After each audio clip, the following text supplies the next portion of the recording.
de Pedro 2:1 e 2 Timóteo 4, do 1 ao 5. Se quiser gravar, pode. Já? Já está gravando, tá vendo? Está na apostila aí, esses versículos do quadrinho aí da apostila. Viu? Vai ser 2 de Pedro 2:1 e 2 Timóteo 4, do 1 ao 5. Para a gente dar o início a esse breve estudo introdutório de seitas e heresias, que a gente vai chamar nesse curso básico de heresiologia, que é o estudo das heresias.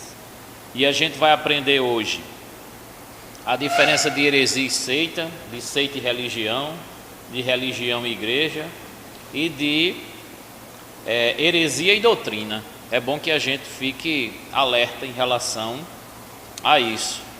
A gente não vai conseguir diferenciar o que é uma heresia se a gente não conhecer bem a doutrina. A gente não vai diferenciar o que é uma seita se a gente não entender a diferença de igreja e religião. Então, de alguma forma, a gente vai fazer uma exposição aqui de definições e a gente ir crescendo no conceito do que é o cristianismo verdadeiro e o que não convém ao cristianismo. Vamos ler esse texto, 2 de Pedro, capítulo 2, versículo 1. Diz assim: mas houve também entre o povo falsos profetas, como entre vós haverá falsos mestres, os quais introduzirão encobertamente heresias destruidoras, negando até o Senhor que os resgatou, trazendo sobre si mesmo repentina destruição. Isso foi o texto de Pedro 2:1. Agora vamos para Timóteo, a segunda carta de Paulo a Timóteo, capítulo 4, do versículo 1 ao 5. Timóteo, são 5 versículos. Vamos continuar lendo.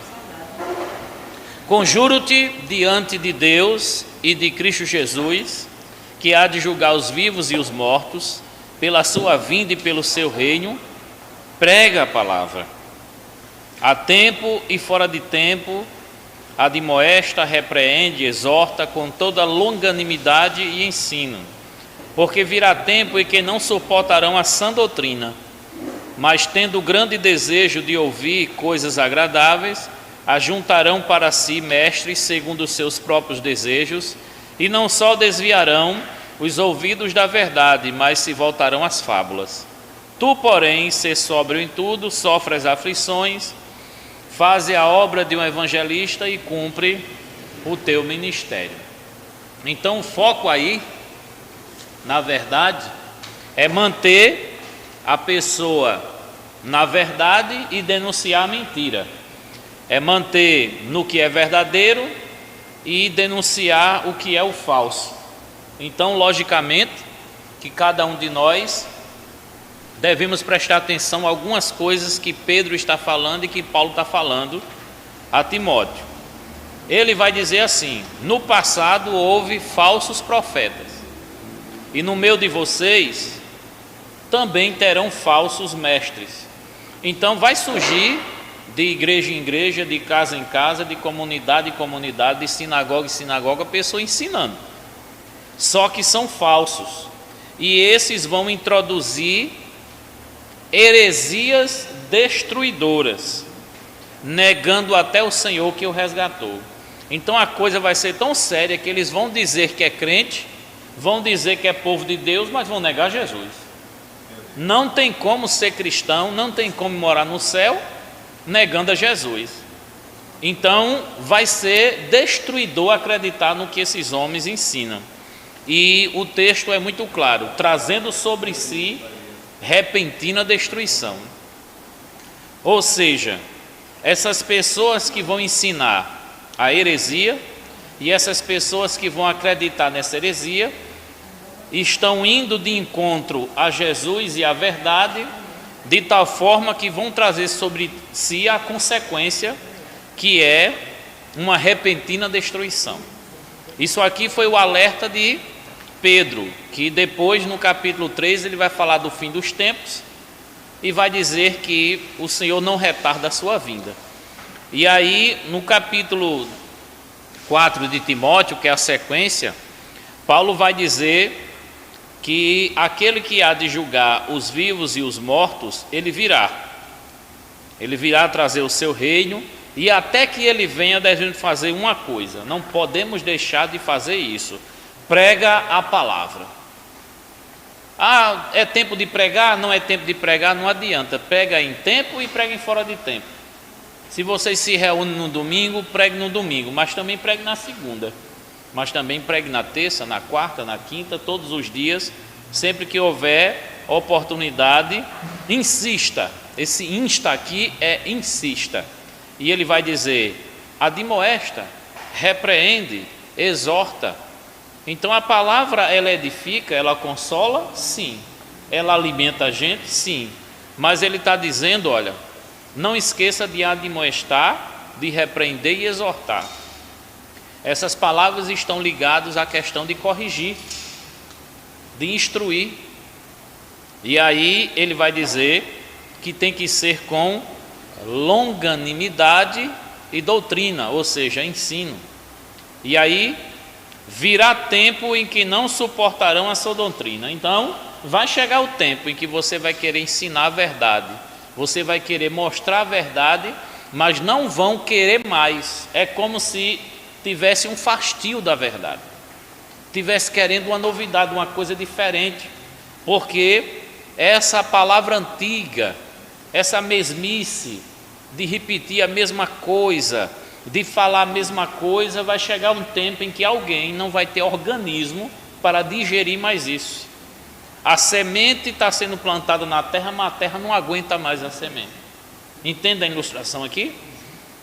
Vai estar sufocando a semente e a semente não vai agradar. E aí vai dizer: mas tendo grande desejo de ouvir coisas agradáveis, ajuntarão para si mestres segundo os seus próprios desejos, e não só desviarão os ouvidos da verdade, mas se voltarão às fábulas. Vão criar crenças, histórias, ilusões, e vão se interessar mais nisso do que na verdade que vem de Cristo. Então eles não vão querer mais a verdade de Cristo, vão querer outros que tragam algo que massageie, que agrade, que venha de encontro aos seus desejos. Interessante como isso é marcante nos dias de hoje. Aí ele vai dizer a Timóteo: tu, porém, ele está denunciando algo que não deve ser feito, e vai dizer: tu, porém, seja sóbrio, que quer dizer moderado, né? Equilibrado, seja sóbrio em tudo, sofra as aflições, porque na verdade não é fácil o ministério de quem quer andar na verdade, de quem quer andar na doutrina. Faça a obra de um evangelista e cumpra o seu ministério. Evangelizar não é fácil, discipular não é fácil, a vida cristã não é fácil, e a gente estudou tudo isso aqui. Liderar não é fácil, doutrinar não é fácil, e manter a igreja pura não é tão fácil assim. E aqui nós queremos introduzir o que vem a ser seitas e heresias, porque antigamente essa matéria a gente chamava de seitas e heresias.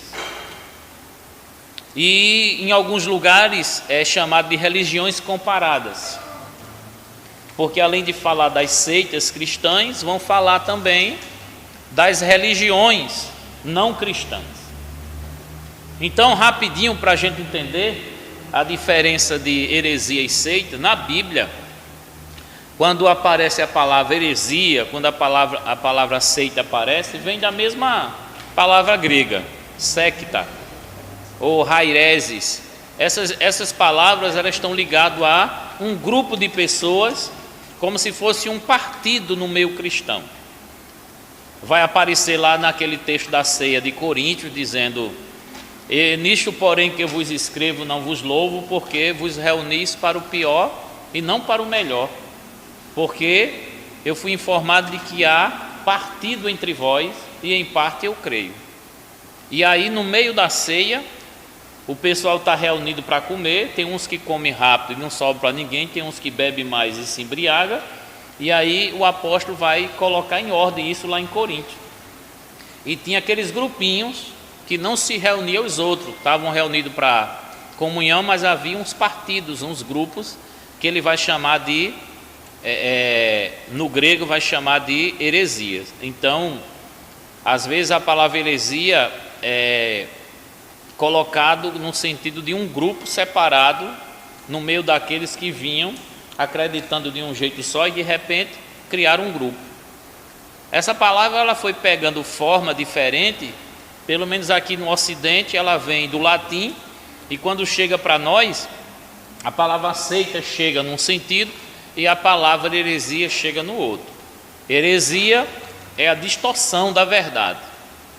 Heresia é a mentira religiosa. Heresia é o falso ensino. E aí, às vezes, essa heresia, ela vem inspirada, dirigida pelo diabo, às vezes é criação da mente humana. Então, há uma necessidade de que haja uma análise crítica daquilo que a gente escuta.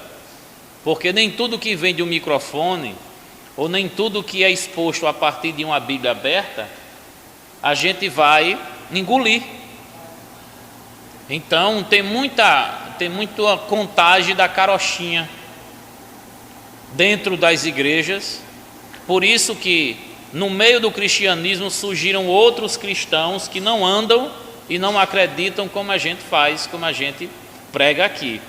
Então, quando surge um falso profeta, um falso pastor, um falso mestre ensinando, ele vai ter seguidores, e esses seguidores vão se reunir com eles, e quando se reunir com eles, o que é que vai acontecer? Vão formar uma seita. Eles vão dizer que vai para o céu, vão dizer que é a igreja, eles vão dizer que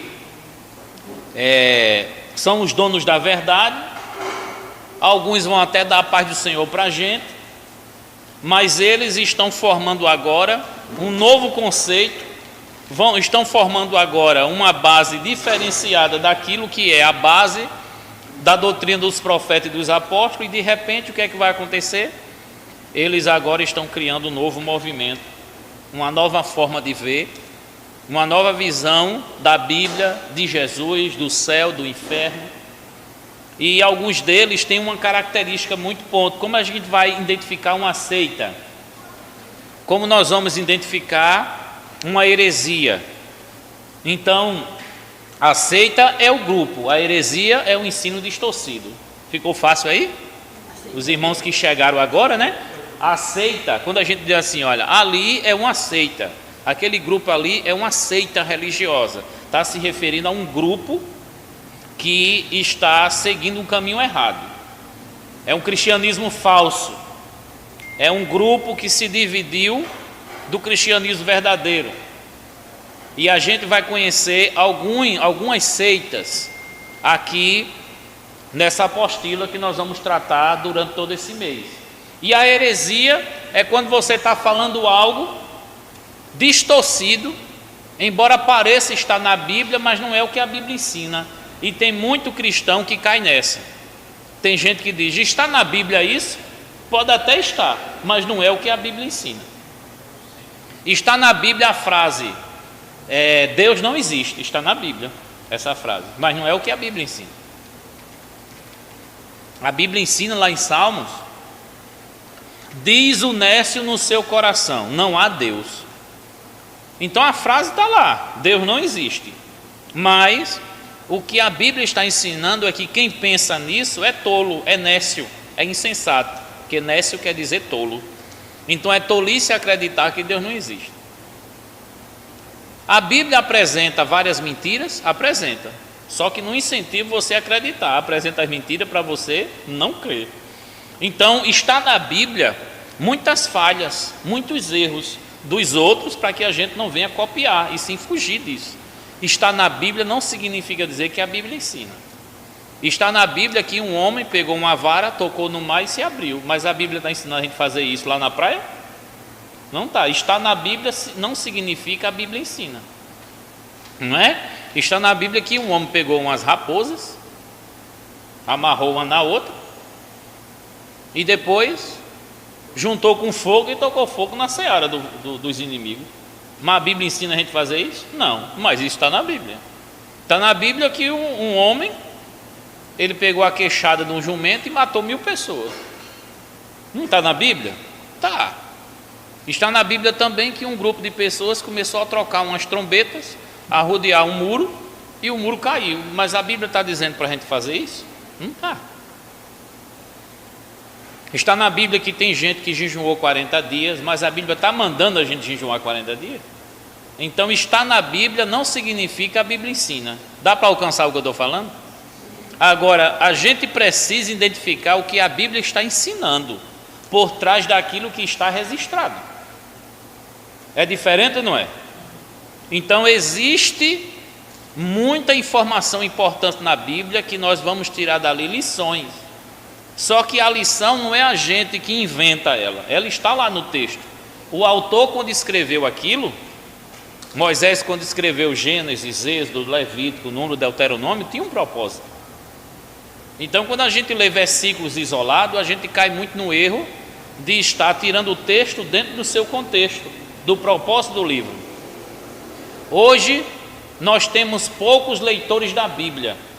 A maioria dos evangélicos no Brasil, anote isso, eles leem versículo, não lê Bíblia. Ler a Bíblia é diferente de ler versículo. Se você diz assim, eu leio um versículo por dia, aí você está lendo, mas lendo versículo, você não está lendo a Bíblia. Porque a Bíblia é um livro que tem que ser lido direito para poder entendê-la. E na verdade não é só um livro, são 66 juntos. É uma biblioteca, com autores diferentes, com temas diferentes, em épocas diferentes. Imagina 40 autores sendo, vamos dizer, cada um de uma época diferente, de um país diferente, com uma situação diferente, eles se reuniram para escrever 66 livros, depois a gente juntar tudinho. Imagina como a gente faz para entender o hebraico dali, o grego daqui, o latim dali, o alemão daqui, juntar tudo para poder montar em harmonia tudo isso. Então a Bíblia, de alguma forma, é uma mensagem simples, mas o livro, de uma forma geral, tem as suas complexidades, por isso que é importante que tenha escola de nível básico, médico e superior, para até atender a demanda de gente. Tem gente que acha que o básico é o suficiente e só faz o básico. Tem gente que quer avançar mais um pouquinho, faz o nível médio. Tem gente que quer avançar mais um pouco, faz o nível superior. E tem gente que vai para a pós-graduação, que é mestrado, doutorado, porque a teologia hoje está bem parecida com as outras formações acadêmicas, tem mestrado, doutorado e pós-doutorado. Até o cabelo aguentar a gente vai estudando, né? Até o cabelo aguentar. Nessa introdução da matéria, a gente precisa muito ficar ligado no que é heresia, no que é seita, e aí eu acredito que os irmãos já conseguiram entender. Agora vamos entender o que vem a ser doutrina. A palavra doutrina na Bíblia é doctrina, e ela vai aparecer sempre quando está ligado a ensinar. O que é doutrinar uma pessoa? Doutrinar uma pessoa é ensiná-la. Então, quando uma pessoa recebe uma oportunidade na igreja, por exemplo, recebe uma oportunidade e diz, olha, um irmão aqui para dar um testemunho ou para cantar, aí alguma igreja diz, dá uma saudação, fala alguma coisa da parte de Deus. Tem gente que diz assim, vem aqui dar uma rajada, não é? Vem aqui dar um tiro. Então tem gente que dá nome para tudo. E aí, de alguma forma, essa pessoa, o que ela falar ali com o microfone na mão, ou diante daquela plateia, diante da igreja sentada, ela vai estar doutrinando, mesmo que ela não tenha sido convidada para isso. Então tem que haver um cuidado muito grande a quem a tribuna da igreja vai ser oferecida. Tem igreja que todo novato que chega recebe a oportunidade, mas tem igreja que não, a gente precisa conhecer quem é a pessoa para saber o que é que vai falar ali. Então a gente precisa entender basicamente o que o apóstolo Paulo estava dizendo. Olha, preserve a doutrina. O apóstolo Paulo dizia para Timóteo: cuida de ti mesmo e cuida da sã doutrina. Por que é que ele falava a doutrina com a palavra sã? O que significa a palavra sã? Oi? Pura. Seria isso? Sã seria pura? É? Pura? Saudável? Porque é que ele está querendo dizer que é preciso preservar a sanidade da doutrina, a pureza da doutrina. Porque existe ensinamento que adoece espiritualmente, que destrói espiritualmente. Então a doutrina, ela vai trabalhar a questão fundamental da fé cristã. Nós, como cristãos, nós precisamos entender o fundamento da nossa fé, a base de tudo que a gente vai medir daqui para frente. Tem gente que tem dúvida sobre usa brinco ou não, pinta cabelo ou não, usa barba ou não, usa, qual é o nome daquele que o pessoal está colocando? Pince, tatuagem, bermuda, calça, vai na praia, usa aquilo ou não usa. Então há uma preocupação com usos e costumes, porque a base dos princípios morais, éticos da Bíblia ainda não se tem, porque quem tem já vai dizer: olha, o que Deus não proibiu é porque Ele permitiu. Mas só que existe o que é conveniente e o que não é conveniente. Mas a gente não pode chamar de pecado o que a Bíblia não chama de pecado, e a gente não pode estar liberando o que a Bíblia não liberou. E aí a igreja, de alguma forma, ela entra como um divisor e um orientador a respeito disso. Aí você vai encontrar várias religiões e a gente vai encontrar várias igrejas. As religiões têm suas doutrinas, as igrejas também têm. Qual a diferença de igreja e religião? Religião é o segmento que tem a sua origem, que tem o seu livro sagrado, os seus fundadores, que a gente vai conhecer tudo aqui. Só que a igreja, ela recebe esse nome por conta de que no Brasil, quando usa a palavra igreja, às vezes usa somente em dois sentidos: o prédio, que é chamado de igreja, e a denominação, que é identificado para diferenciar de outra. Mas a religião é cristã, nós somos cristãos. Só que dentro do cristianismo tem o católico, o ortodoxo e o protestante. Então o cristianismo que nós seguimos é qual? O católico, né? É o protestante. É o protestante. Dentro do protestantismo, que é o nome antigo, surgiu agora um nome mais bonitinho, que é evangélico, que lá nos Estados Unidos chama gospel. É a mesma coisa, evangelho e gospel é a mesma coisa. Aí o gospel, o evangélico, é o protestante moderno. Aí você é protestante? Aí diz: não, eu sou evangélico, mas é a mesma coisa. Você é crente? Não, eu sou cristão, mas é a mesma coisa, são rótulos. E nesse rótulo protestante, evangélico, crente, cristão, nós estamos falando de termos usados dentro do cristianismo. Religião, cristianismo, hinduísmo, shintoísmo, entendeu? Ismo, cristianismo é taxado como religião. Hinduísmo, islamismo, budismo são religiões. São centenas de religiões que existem. Porém, dentro dessas religiões pode existir igrejas. Dentro dessas religiões pode existir seitas. Dizem que o espiritismo é uma religião. Já quando a gente vai perguntar a eles, eles não dizem assim: nós somos uma religião. Nós somos, eles dizem, o cristianismo restaurado. A verdade de Jesus, quem veio trazer à tona foi o espiritismo. Nós resgatamos, ressuscitamos a verdade cristã. O catolicismo não está com a verdade, o protestantismo não está com a verdade está com o espiritismo. E a verdade do Evangelho de Cristo está no livro escrito por Allan Kardec, o Evangelho segundo o Espiritismo. E aí só não pode cortar isso que eu estou falando para botar na internet dizendo que eu estou afirmando isso. É o que eles dizem. Esses negócios de cortar e jogar na internet é muito comum, né? As montagenzinhas, né? Então, nessa página 2 da apostila, nós vamos ter grupos pseudos cristãos. Logo no início tem pseudo cristão. O que é a palavra pseudo? Pseudo é o quê? Falso. Então nós temos o mormonismo, eles dizem ser cristão. Nós temos o jeovismo, que é os testemunhos de Jeová, eles dizem ser cristão. Adventista do sétimo dia, catolicismo romano, o monismo, que é a igreja do reverendo Mon, Congregação Cristã no Brasil, que é a igreja do véu, e etc, etc, etc. Nós vamos ver alguns grupos aqui. E aí nós vamos ter grupos de segmentos orientais, como o taoísmo, o shintoísmo, o budismo e tanto ismo que a gente vai ouvir falar, que nós não vamos tocar muito nesses ismos todos.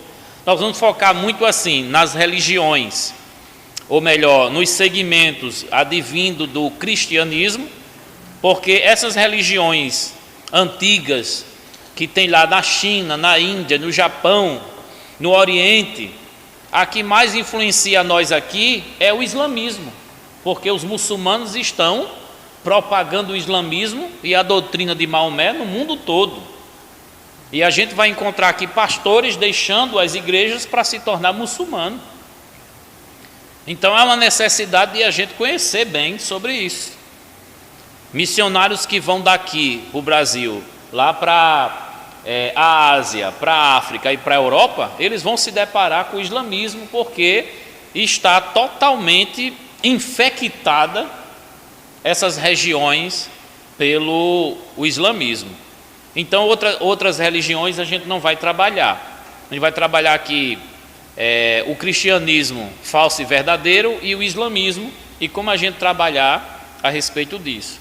Religiões ocultistas, que tem a ver com magia, com encantamento, com poderes sobrenaturais, da escuridão e da magia. Aí tem o kardecismo. Sabe o que é o kardecismo?